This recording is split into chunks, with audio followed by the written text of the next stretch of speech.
apapun sekarang aku harus bahagia aja gitu. Dan kayak my wealth itu bukan menjadi patokan gitu. Balik lagi di sini kan kita lagi ngomongin education gitu. Ya kalau otak kita itu nggak kita isiin gitu, ya modal kita nggak bakalan cukup untuk bertahan hidup gitu. Karena kan tadi aku bilang modal terbesar tuh diri kita gitu ya. Ya modalnya itu otak kita yang terus mesti diisiin sebenarnya gitu. Jadi di suatu saat kita misalnya amit-amit ya kita nggak punya harta, kita tetap masih bisa bangkit.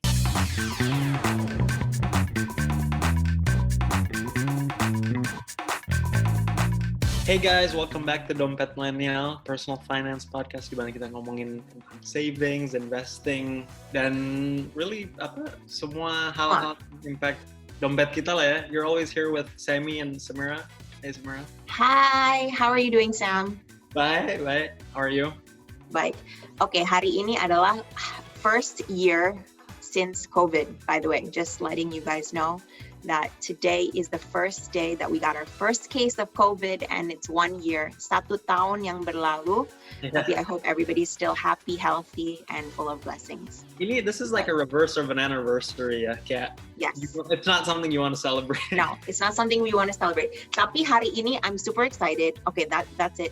Hari ini aku sangat-sangat senang karena I'm totally fangirling with our guest today, Kak Alamanda Shantika. Super excited to have her on board. Sam, if you don't know who she is, karena you're new to Indonesia, tapi you should know who she is because she's kind of like a public figure.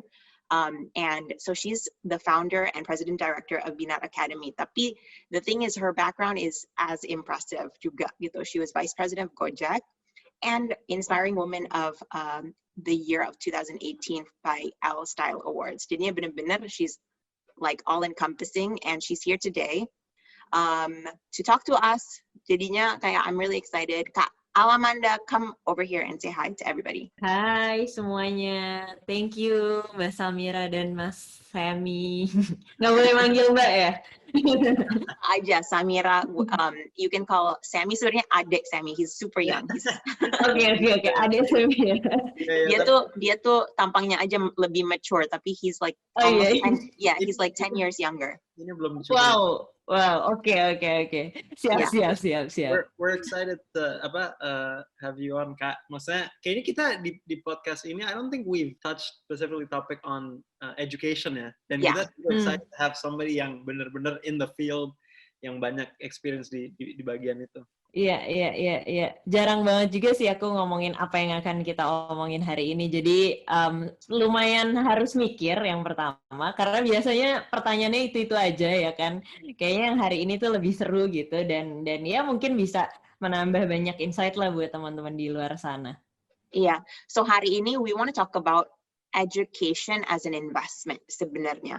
And I 100% agree with this topic karena I think the way me and Sammy were raised is like education tuh nomor satu bener-bener kayak I remember like growing up my parents didn't even allow us Sam kalau kita mau ambil kayak extracurricular atau kerjaan soalnya like we really needed to focus on our education dan anything that we wanted to learn dari kayak painting sampai piano sampai bahasa sampai kayak kuliah gitu pokoknya it's all an investment towards us because not only the skill set, tapi what we learn about ourselves. So that's just like a little bit about what we're going to talk about hari ini ya, tentang edukasi dan ya ini sebenarnya kayak investasi. Right? Yeah. Agree. So before we kind of go into the conversation, mungkin Alamanda boleh nggak? Can you give us like mungkin kayak cerita gimana, like how did you find your passion in education gitu? Maybe like a little bit of context, kayak ceritanya tuh dari mana, passionnya tuh source-nya dari mana sebenarnya? Iya. Jadi sebenarnya my mom and dad itu sebenarnya mereka juga di dunia edukasi dulunya ya. Jadi papaku waktu sekolah di London dia sempat ngajar di sekolah Indonesia, ngajar jadi guru matematik gitu, karena memang dia passionate banget di matematik juga. Jadi makanya waktu aku baru umur 4 tahun tuh udah diajarin tambah-tambahan ratusan gitu, karena emang Oh dia my suka gosh. banget gitu. Iya. Dan mamaku juga emang sekolahnya sekolah pendidikan guru. Jadi sampai pas mereka pulang ke Indonesia, mamaku itu juga sempat punya sekolah juga gitu kan. Jadi memang unconsciously mungkin dari kecil tuh udah dimasukin terus ya, kayak ya udah ngelihat figure mereka gitu, seorang guru gitu kan, dan punya sekolah. Jadi dulu tuh inget kayak suka nemenin mama ngelihat survei-survei tempat-tempat buat bangun sekolahnya dia gitu kan. Jadi mungkin udah nggak sadar tuh ada di belakang kepala gitu ya. Terus kayak ngelihat mama ngurusin student-studentnya. Jadi waktu itu mama bikin TK sama daycare gitu, sama les bahasa Inggris. Jadi ya kayak ngelihat dia nurturing anak-anak itu tuh kayak dari hati banget lah ya gitu ya. Iya, Kalau orang di education tuh emang kayaknya mesti punya hati yang segitunya gitu untuk bisa iya. nyemplung ke dunia itu gitu kan. Dan growing up waktu sekitar SMP tuh emang aku tuh bandel ya. Jadi kayak aku suka belajar tapi super bandel, kayak bolos sekolah terus gitu, terus kayak ngajak teman ngerokok gitu. Aku SMP-nya akselerasi kan, jadi kayak teman-temanku tuh super duper nerd semua isinya satu kelas, tapi kayak aku paling bandel sendiri. Tapi nggak kelihatan loh. Nggak kelihatan. Nggak kelihatan. Iya, jadi kayak dulu nangisin guru gitu, kayak pintu kelas aku tutup terus aku kunci, aku gelapin biar gurunya nggak bisa masuk, kayak gitu-gitu lah pokoknya. Jadi aku tapi seneng banget aku belajar gitu, karena aku suka banget matematik kan, dan waktu SD itu kalau ditanya kamu paling senang hari apa gitu, terus aku selalu jawab hari Selasa. Kenapa? Iya, soalnya hari Selasa aku les aritmatika gitu. Oh wow. And I Iya, saw juga akhirnya waktu di BINUS juga your major was mathematics ya? mathematics ya. Iya. Jadi dari situ sih aku terus juga ngelihat mulai SMP mungkin ya, mulai bisa berpikir tuh, ngelihat kayak aku tuh suka belajar tapi aku tuh benci banget sama sekolah gitu. Kayak Hmm. aku ngelihat teman-temanku tuh yang nggak bisa, mereka malah dipermalukan di depan kelas ya kan, disuruh yang nilainya jelek gitu malah dibikin malu gitu. Kayak aku mikir kayak enggak, harusnya kan nggak kayak gitu gitu. Orang yang belum bisa itu ya gimana caranya kita memberikan feedback ke mereka gitu, dan jangan dipermalukan, malah dia makin lama makin gak mau belajar gitu. Iya. Jadi banyak banget kayak pemikiran-pemikiran ini muncul pas SMP, dan waktu SMA kalau ditanya Iya. aku abis itu mau ngapain, kenapa aku ambil matematik juga sebenarnya karena dari situ aku cita-citanya kalau lulus kuliah tuh pengen jadi guru SMA Alizar, terus abis itu aku Wow. Really? pengen, iya benar. Jadinya balik ke alma mater terus kayak ngajar Yes, matematika. When did you have like iya. waktu kuliah? Itu waktu SMA. Aku pengen Oh, banget kayak balik ke SMA, masuk Alizar, jadi guru di Alizar, terus aku pengen jadi dosen, terus pengen jadi guru besar gitu. Jadi itu cita-citaku waktu SMA gitu. wow. Tapi ternyata hidup tuh jalannya beda ya kan. Udah punya Iya. plan kayak gitu, tapi pas ternyata opportunity yang datang tuh beda gitu. Jadi ya akhirnya aku nyemplung dulu ke dunia teknologi, tapi akhirnya aku nyampe juga nih di education sekarang. Gitulah kurang Okay. lebih panjang ya ceritanya. No, Jadi tapi I feel like that's kind of amazing because your passion itu starts with the education, the discipline. Karena ada banyak juga yang creates like online education tuh passionnya tuh di technology dulu, and then they see that I want to enable the education sector menjadi yeah. accessible. Tapi yours actually is the opposite gitu kan, which is I feel like it Yeah. started from the heart, really.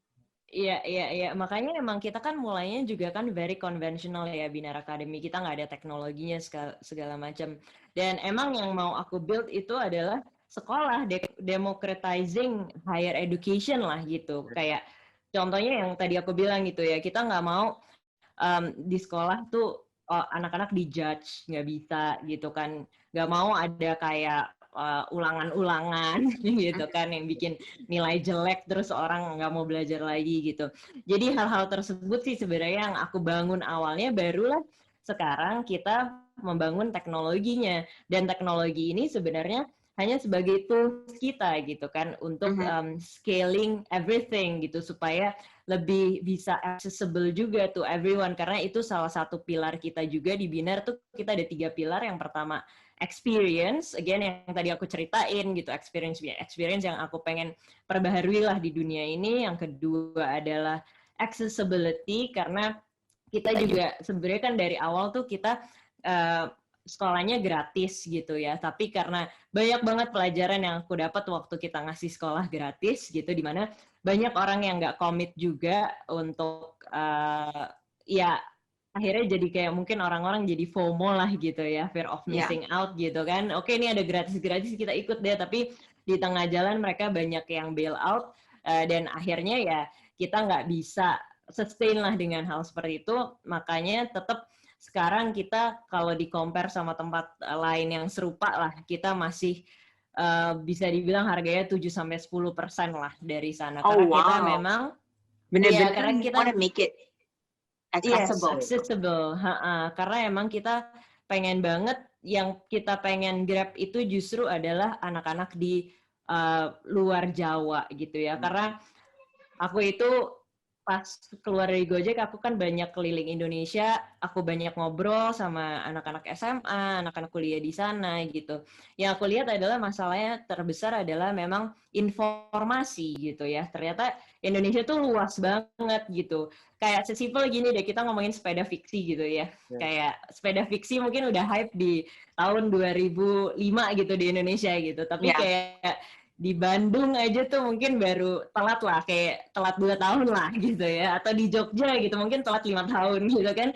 Jadi itu aja yang hype, yang tren, sesuatu yang consumerism lah gitu ya. Bagaimana mengenai edukasi lah gitu. Jadi kayak mereka informasinya sangat kurang banget di sana. Kayak aku tanya hal simple gitu ya, misalnya kayak, kamu tahu nggak Tokopedia apa? Enggak, aku tanya dulu kayak, kamu tahu nggak digital startup apa gitu kan? Terus mereka bilang nggak tahu gitu. Terus kamu tahu Tokopedia, tahu Gojek, tahu gitu. Kamu tahu Tokopedia, tahu Gojek itu digital startup, nggak tahu gitu kan? Jadi kayak, jadi kayak itu sekitar 2 tahunan yang lalu aku ke Kupang gitu ya. Dan jadi memang di sini again kayak even kayak mereka tuh nggak tahu orang-orang yang kerja di belakang unicorn itu seberapa banyak dan siapa aja orangnya. Mereka kira tuh cuman kayak 5 orang aja, ada coder gitu kan ya. Jadi memang informasi, balik lagi informasi itu tuh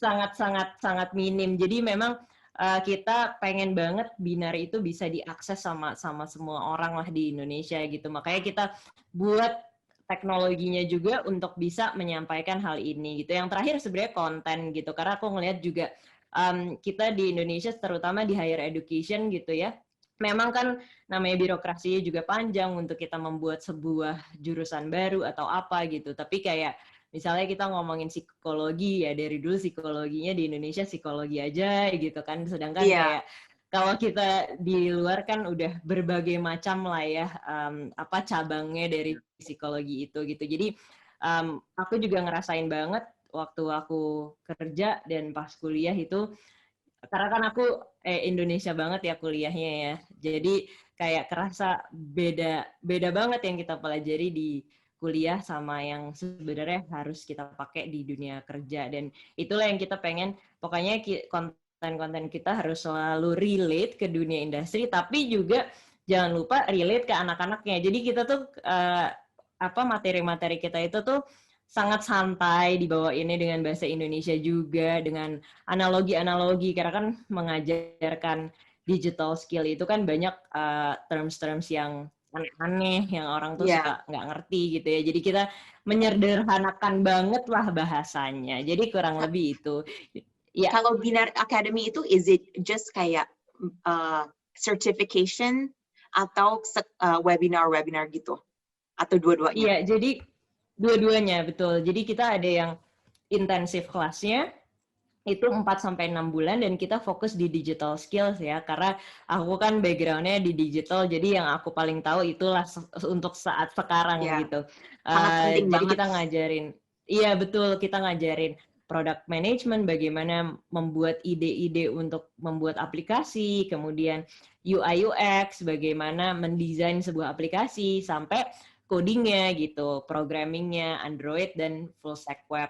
Itu ada yang kelas intensif itu selama 4-6 bulan, itu nanti ada mentornya juga, tapi nanti akan ada kelas-kelasnya, tapi sebelum kelas juga akan diberikan materi, karena kita memang mau anak-anak Indonesia juga bisa belajar untuk belajar sendiri, ya kan, learn how to learn gitu. Yes. Dan iya, jadi kayak pas di kelas itu mereka lebih kepada discussion gitu, kalau mereka masih belum bisa, dan bisa ngobrol bareng sama teman-temannya gitu, karena menurut kita juga yang namanya psychosocial aspect dalam pembelajaran itu masih perlu. Artinya adalah di saat kita itu ketemu sama teman-teman, kadang-kadang kayak ada ide-ide baru muncul atau kita bisa belajar dari teman kita gitu kan, dibanding kita belajar sendiri full online gitu. Jadi itu kita ada bootcamp intensif kelasnya, kemudian ada juga yang kayak webinar-webinarnya juga gitu. Jadi download app kita karena sebentar lagi juga akan ada produk-produk baru yang akan muncul yang lebih seru lagi daripada itu. Yes, Terus langsung ke Binar Academy. Ya. terus Kenapa, Sam? ya penasaran juga nih, kan sekarang maksudnya di digital era ya, accessibility of kayak content begini dan services yang begini kan yang pasti lebih banyak dan lebih easy to approach. Yes, Tapi yes. kenapa ya kayak untuk orang dari sisi kealamannya, why do people have to invest in their education? Karena kan banyak orang they don't see the return maybe, atau mungkin Iya. mereka daripada in education mereka langsung terjun mungkin ke saham atau ke apa yang returnnya lebih real atau can be seen gitu. Iya. Iya, mungkin aku cerita dari pengalamanku dulu ya, karena aku tuh pernah mengalami di mana dulu kan papaku lumayan sukses lah ya, lumayan berada gitu kan. Ya kayak aku minta apa aja juga bisa dibeliin lah sama dia gitu ya. Tapi terus tiba-tiba papaku kena stroke yang kedua di umur aku 17 tahun. Itu benar-benar yang namanya ekonomi keluarga tuh jatuhnya tuh benar-benar sampai minus gitu. Sampai waktu itu aku mau masuk kuliah, aku mau ngambil SPMB, mau masuk filsafat UI itu sampai nggak bisa bayar 150.000 uang pendaftarannya gitu. Jadi sampai separah itu gitu ya. Dan di situ aku belajar bahwa ternyata harta yang terbesar itu sebenarnya adalah diri kita. Di saat kita nggak punya apa-apa nih, kayak yang bisa aku jadiin modal tuh cuman otakku doang gitu kan. Cuman otak I dan love badanku dan that. Kayak energiku gitu kan. pengen di highlight banget, aset yang paling besar adalah diri kita sendiri gitu ya. It's like Yes. itu benar-benar something that everybody needs to know and needs to remember. Betul. Iya, benar. Jadi kayak karena kan hidup ini apa ya, kita tuh pasti bakalan ngadepin challenges lah. Nggak mungkin kayak orang yang udah kelihatan sukses banget kayak apa juga pasti tuh hidupnya tuh naik turun juga gitu kan. Dan di saat kita ada di titik paling terendah ya, again yang kita punya tuh cuman diri kita doang gitu. Di situ itu tuh aku belajar banget tentang hal itu gitu ya. Aku nggak bisa rely on apa-apa lagi gitu. Aku cuman bisa gimana caranya gue bertahan hidup gitu kan. Akhirnya aku karena aku suka matematik, fisika, kimia, akhirnya aku jadi guru les-lesan anak-anak SMP, SMA gitu, anak SD juga gitu. Jadi ya yang menyelamatkan aku cuman itu doang gitu. Dan di situ aku juga belajar kayak kadang-kadang ya kita tuh kan kalau punya harta tuh kayak misalnya kita tiba-tiba punya mobil Porsche atau McLaren gitu kan. Iya. Itu kan kita sayang banget kan gitu kan, Iya. pasti kan kayak wah nyari duitnya udah susah nih gitu. Terus kayak kita polesin kalau bisa tiap hari gitu. Tapi Iya. kadang-kadang kita lupa bahwa again ya itu harta yang terbesar tuh diri kita. Kadang-kadang kita kayak ya udah mandi jadi rutinitas, makan jadi rutinitas gitu kan. Padahal kayak inilah yang harus kita sayangi, dan kalau nggak ada diri kita tuh kita nggak bakalan survive lagi gitu. Jadi itu yang aku pelajarin terbesar. Yang kedua juga yang kedua itu adalah memang benar-benar planning gitu ya. Kayak karena waktu itu papaku itu nggak punya insurance gitu kan, nggak punya insurance dan yang nggak punya apa-apa, dan ya udah akhirnya benar-benar ekonomi itu jatuh. Planning is one thing, tapi kadang dalam hidup ini kita udah planning sebagus apapun, balik lagi kalau misalnya Tuhan mau bilang ya udah itu bakalan terjadi gitu kan. Jadi kayak aku tuh belajar kayak ya udah dengan keadaan apapun sekarang aku harus bahagia aja gitu. Dan kayak my wealth itu bukan menjadi patokan gitu. Kayak contohnya kemarin deh waktu lagi COVID gitu ya. Kan aku sebagai entrepreneur harus selalu siap sedia kan. Kayak kita nggak tahu apa yang terjadi gitu. Dan pas lagi COVID itu aku udah bilang sama diriku kalau misalnya emang aku harus ninggalin rumahku dan aku tinggal di rumah yang lebih kecil, bahkan aku masih tinggal di kos-kosan untuk uang rumahnya ini dibuat gaji karyawanku, aku nggak apa-apa gitu. Karena aku juga udah pernah ngadepin hal di mana benar-benar aku nggak punya apa-apa dan aku tetap survive gitu kan ya. Jadi dengan punya pemikiran kayak gitu tuh hidup tuh lebih santai gitu, dan ya udah free aja gitu rasanya. Kayak aku mikir dulu kayak aku nggak punya mobil aja aku bisa kok naik bus kemana-mana gitu, sama aja. Sama-sama nyampe juga tuh ke tempat tujuan gitu. Jadinya it's sort of like kalau misalnya kita udah sampai slow itu, kita udah nggak takut lagi ya. Iya. Dan malahan kita punya diri sendiri kan. Iya, kita udah kayak happy dengan apa yang kita ada gitu. Like we're happy with what we have, and whatever we have, we can strive for the next journey gitu ya. Yes, dan itu modal terbesar ya. Jadi makanya balik lagi di sini kan kita lagi ngomongin education gitu. Ya kalau otak kita itu nggak kita isiin gitu, ya modal kita nggak bakalan cukup untuk bertahan hidup gitu. Karena kan tadi aku bilang modal terbesar tuh diri kita gitu ya. Ya modalnya itu otak kita yang terus mesti diisiin sebenarnya gitu. Jadi di suatu saat kita misalnya amit-amit ya kita nggak punya harta, kita tetap masih bisa bangkit gitu. Even kayak misalnya aku kayak mau restart hidupku tiba-tiba jadi monk gitu kan ya. Kayak ya udah gitu, kayak mungkin aku akan melakukan itu, dan ya yang aku punya balik lagi cuman diriku gitu. Dan ya makanya jadi invest in education itu sangat penting. Bentuknya kan bisa macam-macam ya sebenarnya ya, kayak contohnya baca buku gitu ya, itu hal paling basic ya, yang sayangnya di Indonesia ini kan persentase orang membaca buku tuh masih sedikit banget ya. Mbak Najwa kan selalu bilang gitu ya tentang hal itu gitu. Dan aku ngerasain sendiri, modalku untuk berkembang itu dulu cuman ke Kuitang gitu. Modalku itu benar-benar jalan ke Kuitang, beli buku-buku murah gitu kan, dari buku leadership sampai buku filsafat, sampai puisi-puisinya Jalaluddin Rumi, dan buku-buku itulah yang mengantarkan aku sampai ke titik sekarang gitu. Itu benar-benar menjadi bekal banget gitu. Jadi di saat aku face some challenge gitu, kayak oh ya aku connect the dots gitu kan, kayak oh ya di buku ini ada loh waktu itu ngajarin aku sesuatu nih gitu kan. Walaupun mungkin pas saat baca buku itu belum ngerti nih kita ya. Tapi sekarang kita udah mendapat konteksnya gitu ya. Betul, karena memang kan otak kita cara bekerjanya gitu ya, kayak connecting the dots-nya itu, neuron-neuron di otak kita itu kayak bisa nyala tuh si neuron ini di saat yang namanya knowledge ketemu sama experience gitu kan.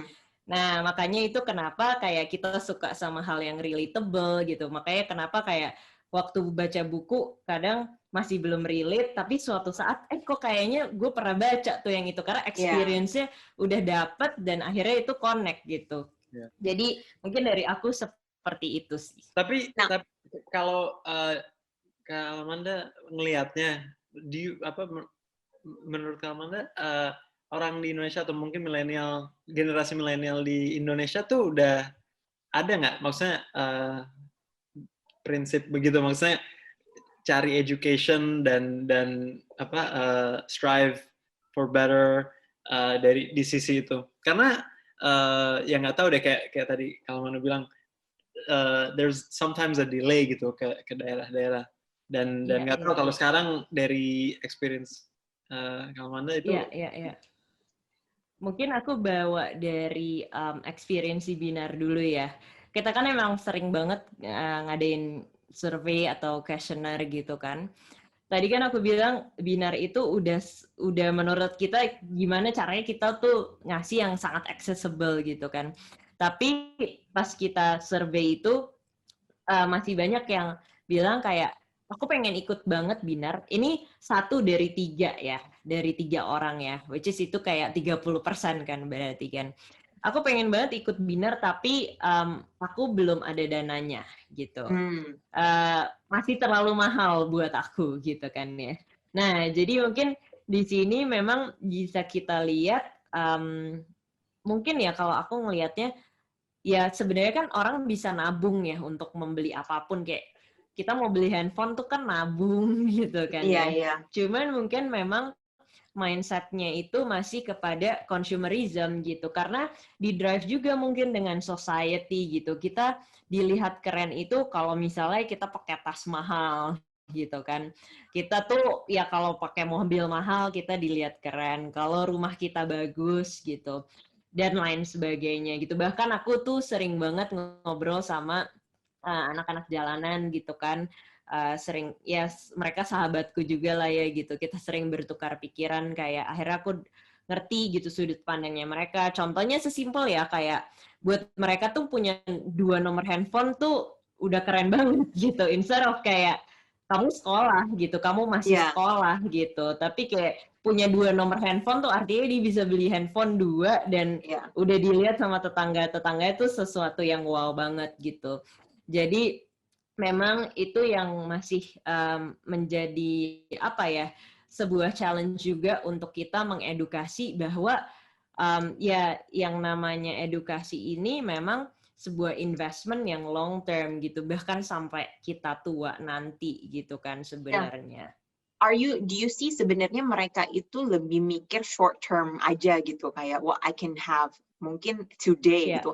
Apakah juga karena itu survivalnya mereka gitu, you know? Iya, I think itu survivalnya mereka sih, karena ya kalau ngomongin teman-teman aku yang di jalan itu, mereka lebih penting kan, oke, gue sekarang yang penting bisa makan gitu kan ya.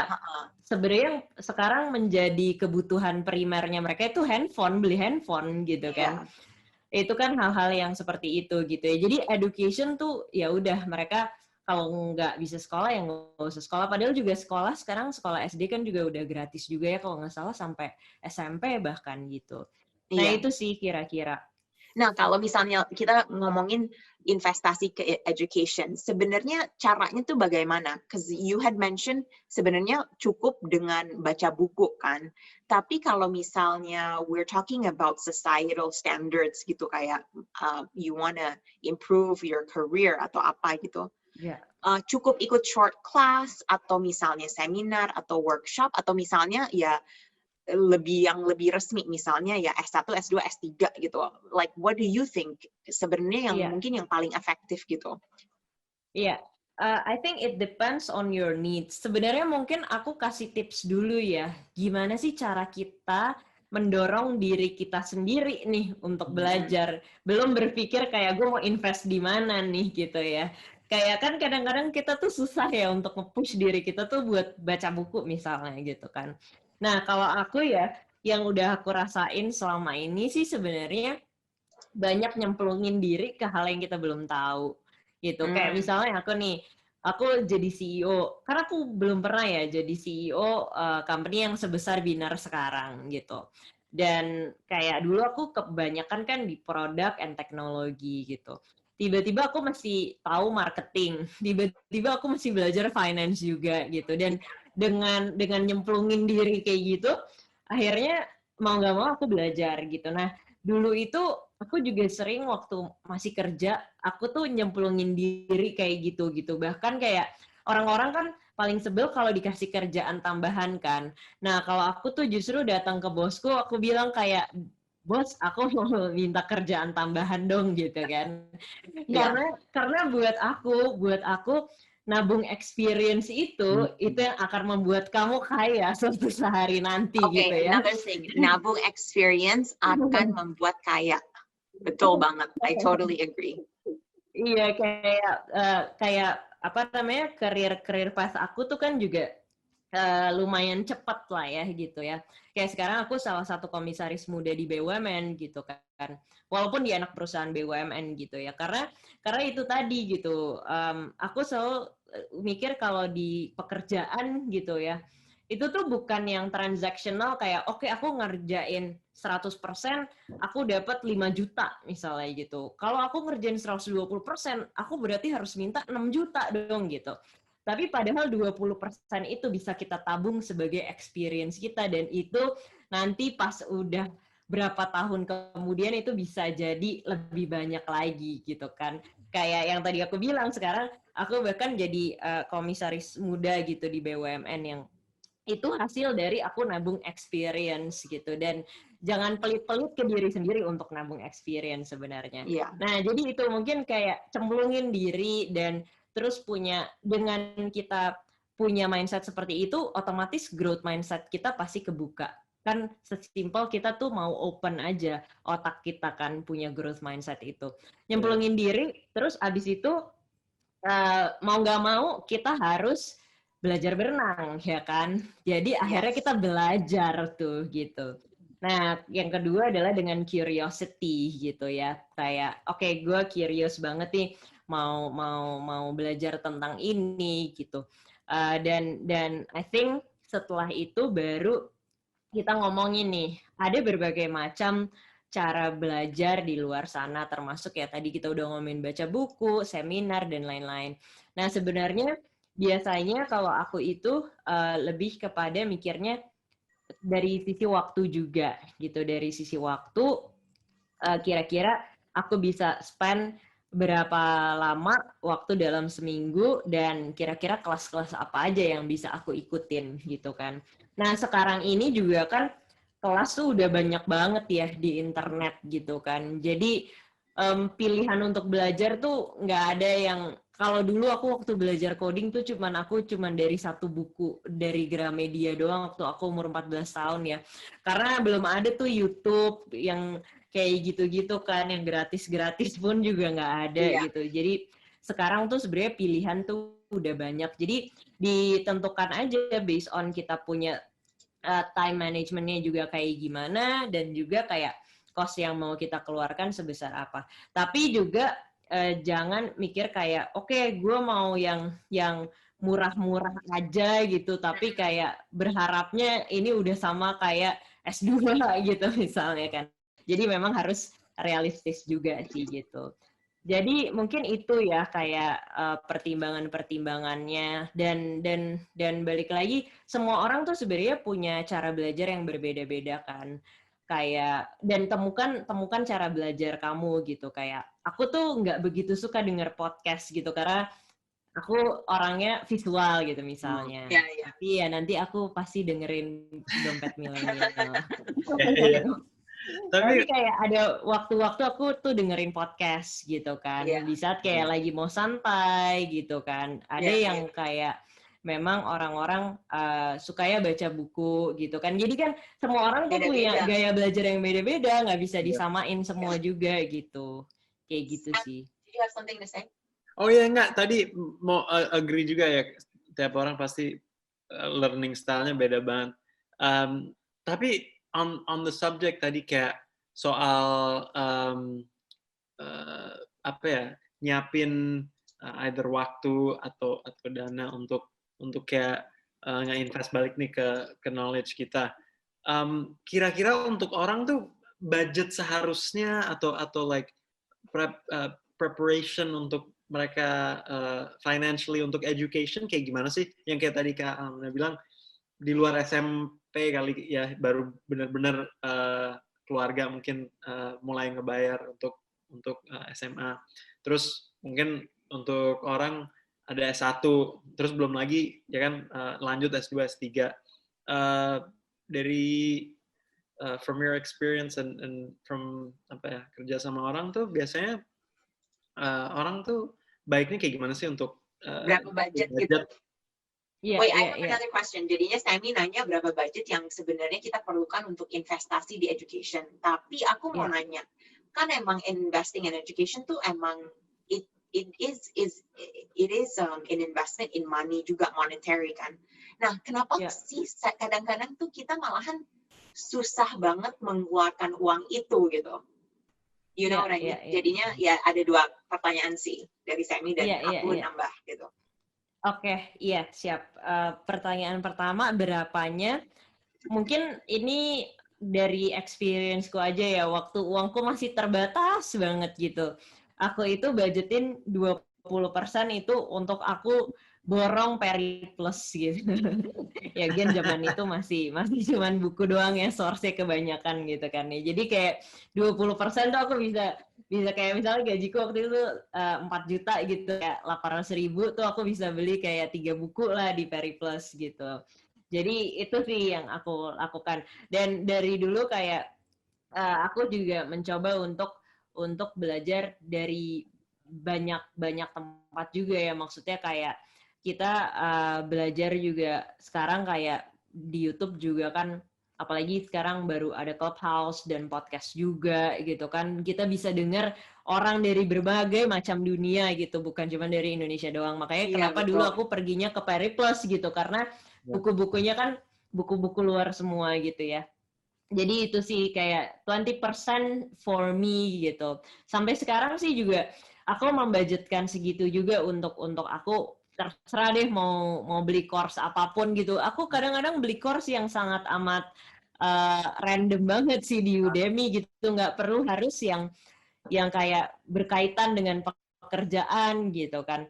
Yang random aja gitu, kayak atau di YouTube kayak aku belajar pakai kamera handphone, padahal kayak nggak pernah juga pakai kamera handphone gitu kan. Masih berlanjut ya, curiosity. Iya, that's the pengen thing, tahu like, aja gitu. Iya, curiosity dan passion buat belajar itu sebenarnya harus you need to have it gitu. Yes. I guess I think we're gonna close up, tapi I have one question ini.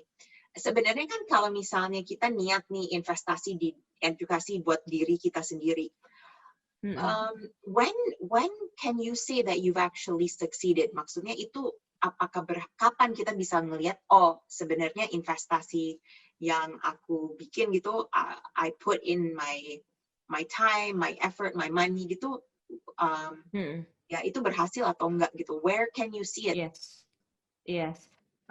Sebenarnya sih buat aku ya, investment di edukasi itu nggak akan pernah bisa kita bilang nggak berhasil sih gitu. Karena mungkin sekarang kita belum ngerasain impact-nya, tapi mungkin kayak beberapa tahun lagi itu bisa kepake gitu kan. Jadi tergantung kita mau melihatnya bagaimana sih. Kayak tadi aku ceritain kayak aku belajar video, belajar ngedit video atau pakai kamera handphone gitu kan, kayak aku nggak pernah tahu kapan aku pakai itu gitu, tapi kayak karena aku seneng juga ngelakuin itu, why not gitu kan, karena aku pengen tahu aja gitu, why not gitu, gimana sih apa kayak youtuber yang content creator yang keren-keren itu bikin video gitu kan, padahal aku juga nggak mau jadi content creator karena udah gagal dari dulu gitu. jadi ya udah, emang cuman menginikan rasa penasaran. Jadi again, kalau buat aku sih investment di edukasi itu nggak akan pernah ada yang berhasil atau nggak berhasil ya. Dan juga mungkin aku juga sedikit cerita ya, karena aku kan dari umur 25 tahun itu invest di startup company lah ya gitu, startup yang kecil banget gitu, jadi angel investor gitu. Dan dari awal itu mungkin kan sekarang kan banyak yang investasi saham, investasi apa segala macam gitu kan. Dan di situ aku sebenarnya juga bukan mikirin capital gain-nya, bukan mikirin cuannya gitu. Yang pertama adalah aku pengen invest ke satu company yang emang aku suka gitu, yang kayak industrinya tuh lagi pengen aku tahu gitu, karena dengan aku invest terus kayak CEO-nya runs the company gitu, terus kayak kita sering ngobrol-ngobrol, aku jadi tahu oh gini ya caranya. Dan karena aku punya banyak portofolio itu, jadi waktu aku jadi CEO tuh aku juga belajar sebenarnya dari mereka gitu. Oh yang satu tuh cara ngeran company-nya gini, yang satu gini, yang satu gini gitu kan. Nah, walaupun kayak dari 90% dari startup yang aku invest itu gagal, akhirnya tutup gitu. Tapi nggak ada yang gagal gitu, karena dari situ memang aku nggak dapet gain-nya, duitku malah hilang gitu kan. Tapi aku dapet ya sesuatu yang lebih berharga, yaitu adalah pengalaman dari kegagalan. Iya, betul. I think that's a huge thing. Pengalaman dari kegagalan is one of the biggest lessons that you'll have sebenarnya. Iya, itu interesting banget. Kayaknya baru pertama kali deh aku dengar orang invest untuk belajar tentang company-nya lebih dalam, itu hebat sih. Iya kan, itu sebenarnya juga yang harus kita pakai buat di saat kita invest saham gitu-gitu kan. Karena kan ya hal yang sebenarnya fundamental banget yang harus kita lakukan pas invest saham kan, kita tahu nggak sih company-nya gitu kan. Kita senang nggak sih sebenarnya, karena pikirnya kayak gue akan jadi customer dari perusahaan ini nggak sih gitu. Misalnya in the next 10 years gitu, gue akan masih jadi konsumen dari perusahaan ini nggak gitu. Kalau jawabannya enggak, ya mungkin perusahaan itu akan terdisrupt suatu saat nanti. Ngapain gue invest di situ gitu kan. That's the real investor kalau menurut gue ya. Iya, betul. Ini mungkin on the last closing topic, Kak bisa terangin nggak mungkin ke listeners kita Binar Academy itu yang pertama apa, dan juga like upcoming events that are happening mungkin that people can join if they can be interested in. Iya, siap. Jadi Binar Academy ini kita fokusnya memang di digital skills. Kita ngajarin tadi yang aku bilang product management, UI UX, full stack web, dan Android gitu. Bisa buka website-nya atau follow Instagram-nya @academybinar, atau langsung download app-nya gitu. Tapi news terbaru tuh biasanya ada di Instagram kita. Dan di situ bisa coba baca-baca materi-materi kita yang siapapun, aku pengen tuh siapapun bisa belajar digital skill. Karena digital skill ini salah satu skill yang sekarang itu sangat dibutuhkan dimanapun gitu ya.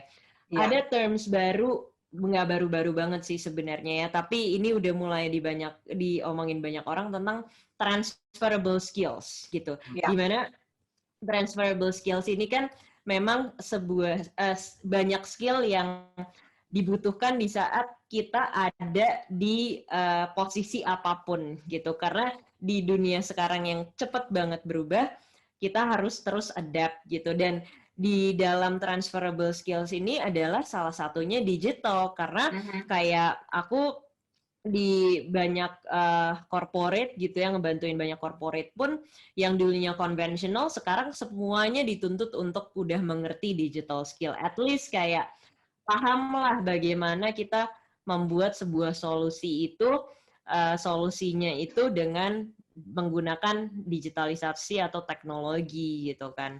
Jadi itu kemudian tadi yang aku bilang ada bootcamp class, intensive class, jadi benar-benar belajar dari nol banget, jangan takut yang nggak bisa coding atau nggak pernah ngerti sama sekali digital, aku pun dulu juga kayak gitu. Yang penting berani nyemplungin diri yang tadi aku bilang gitu kan. Dan kita akan bantu dari nol gitu, dan ada webinar juga yang bisa diikutin di sana. Gitu. Yes, I'm very excited. Binar Academy banyak banget opportunity for you guys to just level up your skill set, whatever you need gitu ya. So aku Yes. pengen berterima kasih banget sama Kak Alamanda. I know you're super busy between all of your Yeah. your work gitu. So terima kasih banget. Thank you. We're so appreciative to learn from you and your passion. Maksudnya your passion for learning benar-benar is infectious gitu. Reignites my own kayak pengen baca nih semua buku yang ada di sini tapi Mau, like mau tapi belum kebaca. you're thinking about mau mikirin S3 sekarang? Well, I mean, I think maybe S2, S3, right? Anybody who should be interested should definitely Yeah. go for it, right?